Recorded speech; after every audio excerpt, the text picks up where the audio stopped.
All right, so second and third score that you're going to be graded on on Thursday is going to be your roundhouse kick and then your front kick jab cross. The rubric for your roundhouse kick, we said I have to pivot my base foot. Ideally 135, I settle for 90, but if my base foot does not turn to the 90 degrees, I cannot turn my hip over. I don't get that baseball bat power if I don't turn my foot. If your foot does not get to a 90, it is a 2. That allows me to turn my hip over and swing, get that baseball bat swing, but it doesn't guarantee it. So some of you may not, even though you turn your foot, you don't turn your hip over, and I get this front kick with your hips facing this way a little more, okay? That's different than swinging over the tabletop. You see the difference, okay?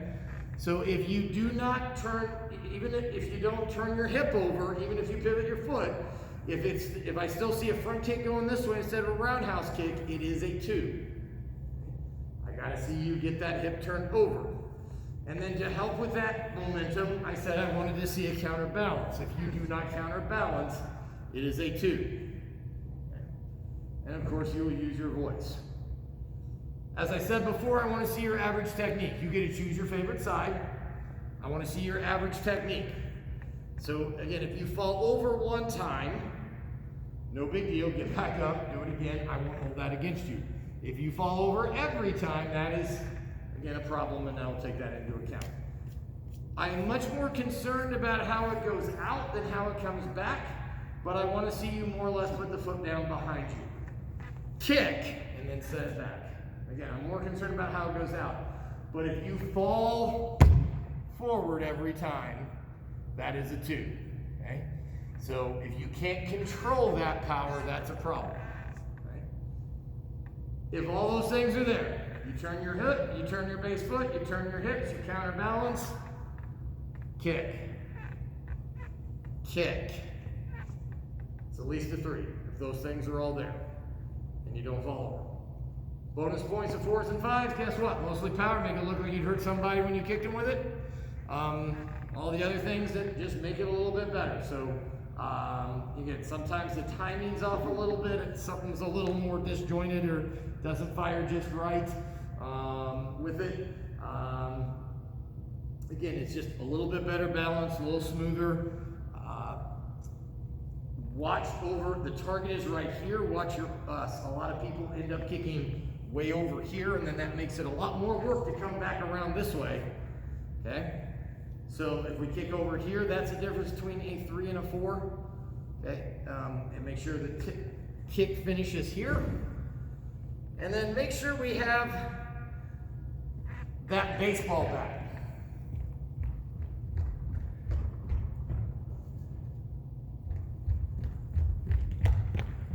So what I mean, and when we practice here in a second, I might tell you need more of a baseball bat. Am I on camera, please? Yes. Good, okay. So some of you are gonna do this.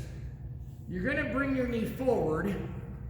Now technically you did everything. You've turned your hip over, your foot is turned, you counterbalance. But that's what you did. Right? That is different than, but you get the idea. You see the difference, okay?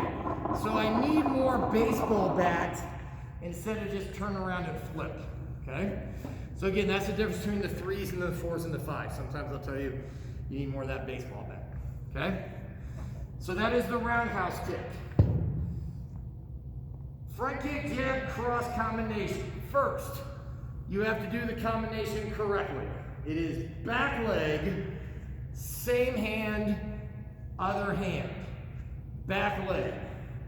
If you do front leg, jab, cross. If you do kick, cross, jab, even if you're saying jab, cross, if you do the combination incorrectly, it's a 1, because people do it correctly but wrong, but poorly, get a 2. Right? If you can't even do that, it's a 1. Okay? Kick, jab, cross. Kick them low, hit them high, and we said what I really don't want to see is this. Kick, jab, cross. Where my hips are locked, I have no power on the cross. Make sure you actually kick, by the way. Some people are so focused on what their hands are going to do after the fact, they get kick, jab, cross. This is a leg step. That wasn't a kick. Right? So actually make sure you finish your kick. Okay? But after that, then, basically where you fall on that continuum, there's kind of a gradient between this and doing it well. Where you fall on that continuum is the primary determinant between the 2s, the 3s, and the 4s. Okay? So again, if you come down and you have no hip action at all, and it's just all arm, it's a 2. If you have a little hip, if it's kind of got something going but not a lot, it's a 3. If you are turning your hips, you've got that mobility, rotation, you're probably on your way to a 4. Okay? Bonus points, the 4s and the 5s, guess what? More power, more fluidity, more oomph, better timing. When I step down, I kind of step down, my feet are underneath me a little bit better, right? When I throw my cross, when I throw both of my punches, right? My hands are not down here, but I'm covering. My chin's down. There's a difference between the 4s and the 5s, and again the 3s. Again, power on the kick. Big things. We said don't tightrope, and we said the other common mistake on this one is you guys do more of this lunge, and it's hard to turn my hips when I'm taking a big step versus bringing my feet underneath me so I can turn my hips again. Again, power is usually defined by that rotation, okay? But again, putting a little extra muster on it, putting a little more oomph on it, make me believe you'd blast them with that if you did it. Okay? Again, it's not about absolute speed. Take your time, call your shots, but every one of them has got kick, jab, cross.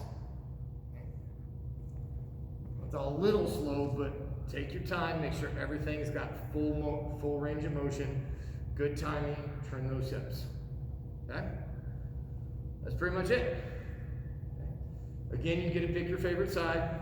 See about 5, 6 times on the front kick, jab, cross. Okay, probably about 8 to 10 on the roundhouse kick. Your favorite or average score. Okay. For whatever reason, you get quarantined between now and then. You need to submit it by 1 o'clock. Okay. And on video if you are not in class in person. Okay. Questions? All right. I'll give you a little time at the beginning of next class, but you have about 9 minutes left in this class. So get up, get working. If you got questions, raise your hand. Again, I'll offer some unsolicited advice too. All right.